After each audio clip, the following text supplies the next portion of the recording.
De volta com revista Brasil TVT, aqui na TVT e também na Rádio Brasil Atual. Durante um evento no mês de agosto, ex-ministros da Saúde pediram ações urgentes e integradas para restaurar o SUS, que é o Sistema Único de Saúde. Eles defenderam que o novo governo, aliás, defenderam e defendem que o novo governo adote com urgência medidas intersetoriais e interdisciplinares para reconstruir o SUS e a credibilidade do Ministério da Saúde, destruídos pelo atual governo.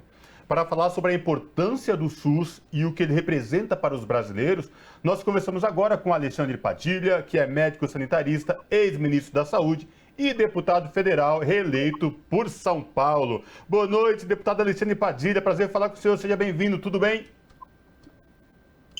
Tudo bem, tudo bem. Estamos na luta, né? Não está tudo bem, mas nós estamos na luta para construir um momento melhor para o Brasil, fortalecer a esperança e reconstruir o SUS tão atacado por Bolsonaro.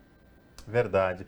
Antes da gente começar o nosso papo, deputado, parabenizá-lo pela reeleição como deputado federal do Partido dos Trabalhadores aqui pelo estado de São Paulo. Muito sucesso aí no parlamento a partir do ano que vem, que vai precisar e muito. Mas trazendo para cá para a nossa conversa sobre o Sistema Único de Saúde. Deputado, mesmo com a pandemia, os ataques sofridos pelo Sistema Único de Saúde há mais de 4 anos aí nessa atual gestão, mas também lá atrás, no governo de Michel Temer, quando aprovou aquela medida de congelamento de gastos de saúde e educação, a gente vem sentindo a necessidade de o quão importante o SUS é para o Brasil e essa pandemia deixou claro isso. Deputado, quais desafios de um novo governo aí para reestruturar e fortalecer o nosso Sistema Único de Saúde? Primeiro é retomar a credibilidade do Ministério da Saúde, que foi gravemente atacada. Primeiro porque Bolsonaro fez uma verdadeira intervenção militar no Ministério da Saúde, colocou lá um general que nem conhecia o SUS, disse que nunca soube nada do SUS, e depois fez uma aliança com o que tem de pior do negacionismo, da anticiência. Segundo, a reconstrução sempre começa pela base, né? Quando destroem uma casa, um prédio, você tem que ir ali pela base. Tem duas coisas básicas no SUS que foram desmontadas por Bolsonaro. Primeiro, o programa de vacinação.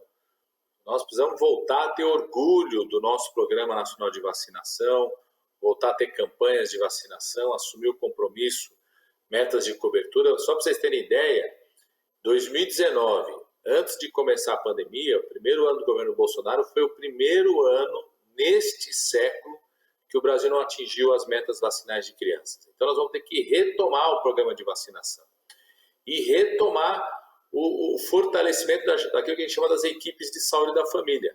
Bolsonaro acabou com mais médicos, que eram os médicos que ficavam na saúde da família, que criou o programa quando foi ministro da Saúde. Bolsonaro tirou o núcleo de apoio à saúde da família, que são os nutricionistas, psicólogos, fisioterapeutas que ficavam ali junto com a equipe de saúde da família. Bolsonaro não responde a um problema sério que nós estamos tendo, que é o piso nacional da enfermagem. Então, você retomar ali pela área básica. E tem um problema grave que precisa ser atacado, né, que é o problema das filas no SUS, porque aumentaram muito por conta de tudo aquilo que ficou represado na pandemia. Como a gente teve muitos casos na pandemia, muita pressão de internação sobre o sistema de saúde, o Brasil demorou muito para vacinar a população. Para você lotar todos os hospitais com os casos de Covid, você precisava suspender cirurgias. Para atender as pessoas, tinha que suspender, cancelar a cirurgia, cancelar exame. Então, tudo isso ficou represado. Então, a gente precisa de uma ação muito forte no próximo governo de redução dessas filas de cirurgias, de exames, de tratamento do câncer que ficaram represadas por conta dessa ação de Bolsonaro. O deputado, o senhor mencionou a questão do piso dos profissionais de enfermagem. O senhor coordenou o GT que estudou as possibilidades de orçamento para esse piso, para a regulamentação desse piso. Queria que o senhor falasse sobre o relatório que foi feito, sobre a articulação de onde esse dinheiro que cobriria o piso da enfermagem, de onde ele sairia, fizesse uma análise desse processo, desse trabalho, desse GT. Toda vez que alguma coisa para beneficiar o trabalhador, a trabalhadora, ficam querendo. O Bolsonaro criou o orçamento secreto, colocou recurso para facilitar a vida de produtor do agronegócio. Nunca ninguém perguntou qual era a fonte, se tinha que ter fonte ou não. Foi a gente criar uma coisa justa, que é os trabalhadores da enfermagem, que salvaram a vida das pessoas na Covid-19, desde a sala de vacinação até a UTI, receberem um mínimo, que é um piso mínimo. A gente criou, aprovamos isso no Congresso, estão querendo criar obstáculo para tentar proteger hospitais privados, serviços privados que tentam ganhar dinheiro com a saúde. Então, no meu relatório, eu provei que todo o valor do impacto do piso da enfermagem significa menos de 3% de tudo que é investido no SUS e menos de 2,5% de tudo que é investido pelos planos de saúde. Ou seja, é um impacto que é possível ser absorvido. Agora, eu defendo também que, além do piso de enfermagem, que o governo federal ajude os hospitais, as clínicas, os estados e municípios com mais recursos da saúde, não por causa do piso da enfermagem, porque ele precisa reduzir as filas do SUS, precisa reduzir as filas dos atendimentos. Então, por exemplo, todo o piso da enfermagem custaria para os estados, municípios e santas casas 10 bilhões de reais. Esse é exatamente o valor que está lá no chamado orçamento secreto na área da saúde pelo Bolsonaro. 10 bilhões. Que está servindo hoje para quê? Para fazer esquema de corrupção, como a Polícia Federal desmontou hoje, eu acho que vocês viram, no Maranhão, uma operação mostrando um esquema de corrupção com recurso do orçamento secreto aplicado na saúde pelos aliados de Bolsonaro.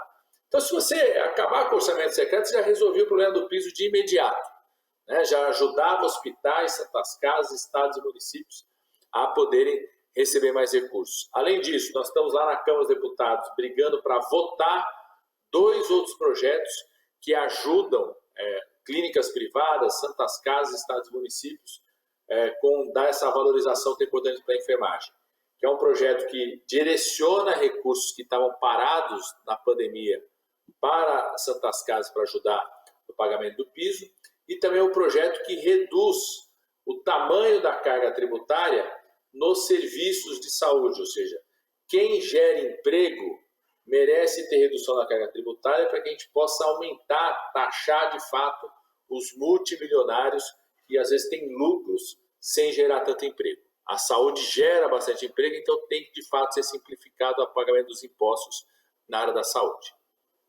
Deputado Alexandre Padilha, o senhor é médico sanitarista, tem uma larga experiência, trabalhou aqui na época da gestão Haddad como prefeito na saúde do município, o senhor foi ministro da saúde. Como é que é para o senhor chegar no momento tão delicado que o país vem vivendo, nessa questão de ataques à ciência e às vacinas, por exemplo? Nós fomos exemplos para o mundo, exemplo de vacinação contra pólio, contra sarampo, meningite, e pólio voltando agora à nossa ordem do dia, falando uma ameaça constante e real. Outras mazelas chegando aí que estavam erradicadas. Como é que para o senhor passar a viver e conviver com tudo isso num momento tão delicado como esse? De forma indignante, assim, de forma assim, a gente fica muito indignado. Eu nunca imaginei, quando fui ministro, eu recebi, por exemplo, o certificado de eliminação do sarampo. O presidente Lula, o ministro Temporão, recebeu o certificado de eliminação da rubéola. Eu introduzi a última vacina, que só tinha uma vacina na época que era por clínica privada, que não era paga pelo SUS. A gente introduziu que é a vacina do HPV, criamos o maior programa de vacinação contra o HPV no mundo, o maior programa de vacinação pública. Eu nunca imaginei que a gente ia viver no Brasil a situação que nós estamos vivendo. Só para vocês terem ideia, paralisia infantil, a cobertura vacinal até setembro era de cerca de 52% apenas, gente.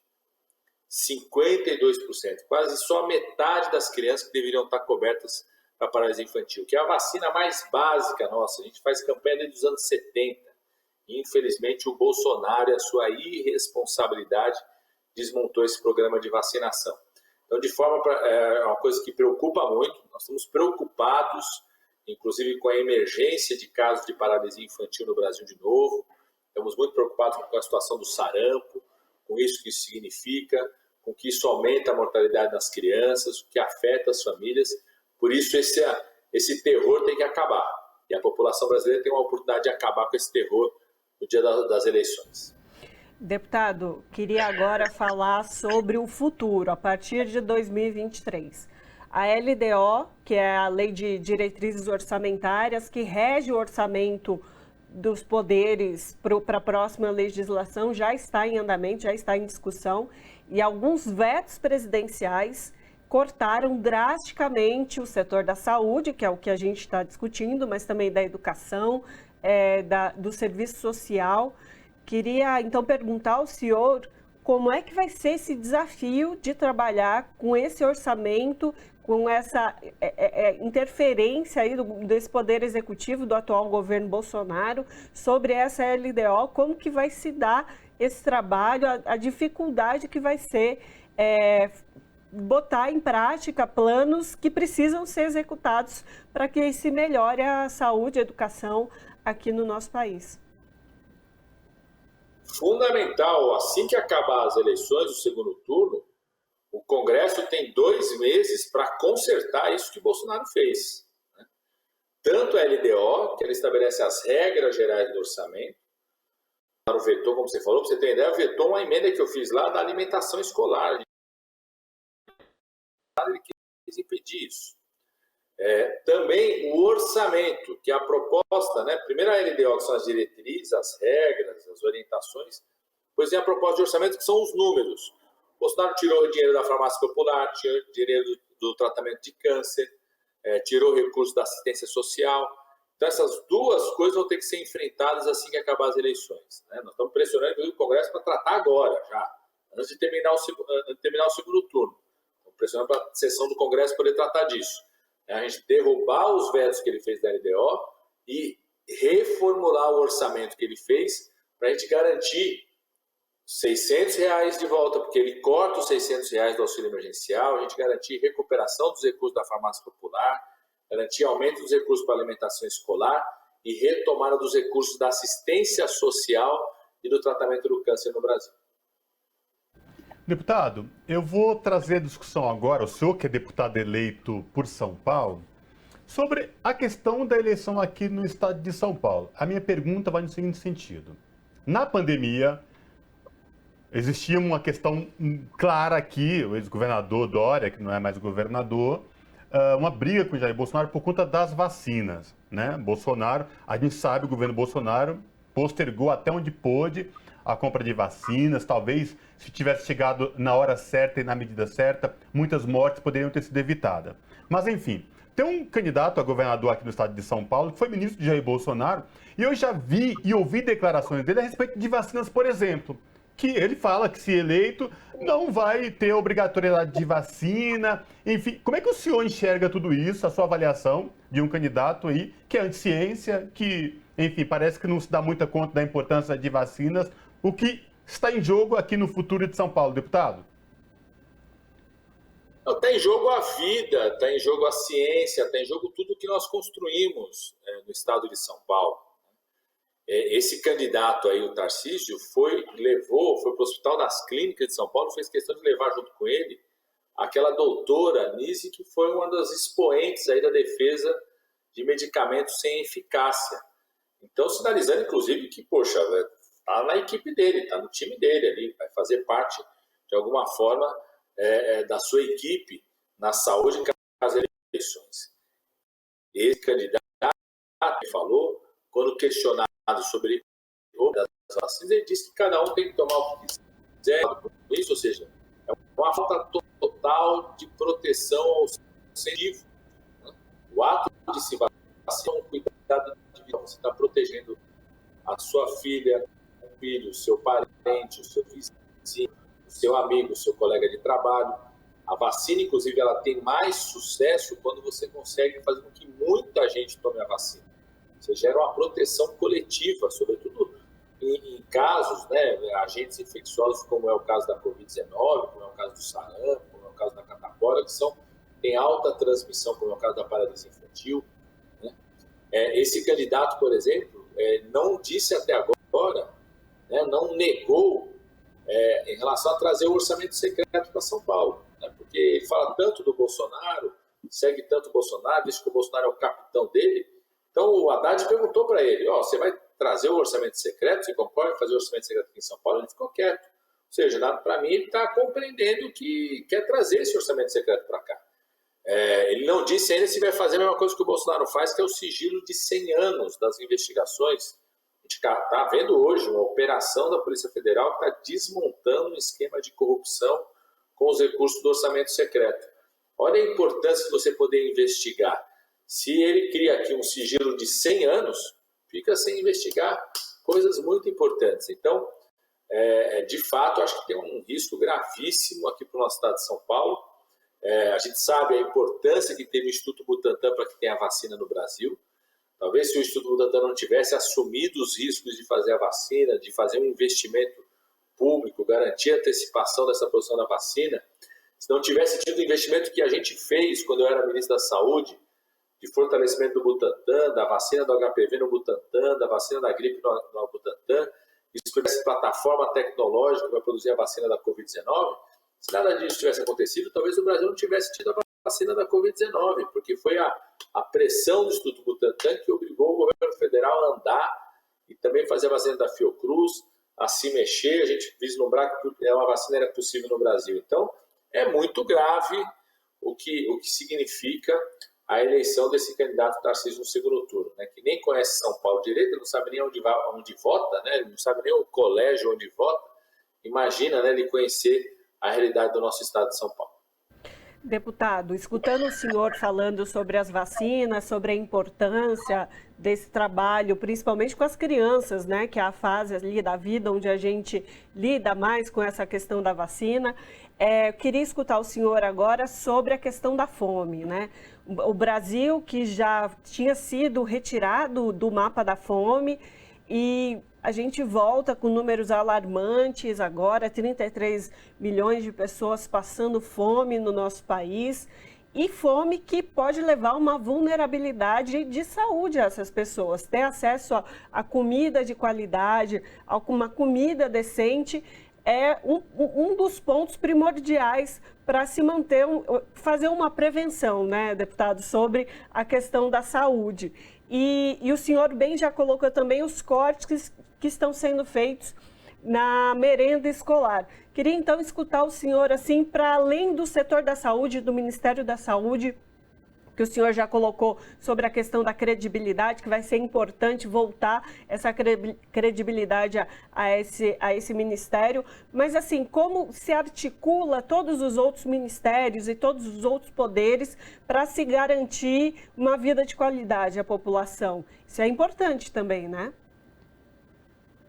Como diz o presidente Lula, o pobre tem que voltar para o orçamento.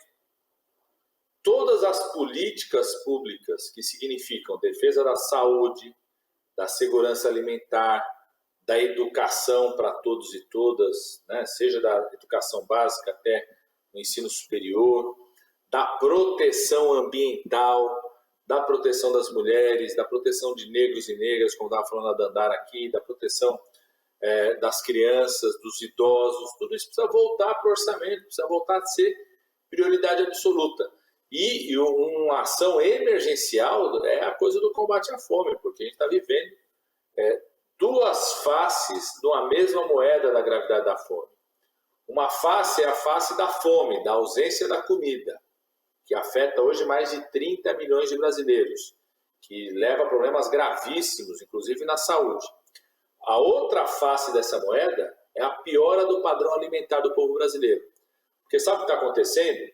Com o preço do gás, com a renda caindo, com a falta de dinheiro, com a cesta básica lá no alto, com a inflação dos alimentos, as pessoas também pioraram o seu padrão alimentar, porque ela tem que, às vezes, comer alguma coisa que foi doado para elas. Então, às vezes, ela come uma coisa que está na cesta básica, ela come o que tiver na cesta básica.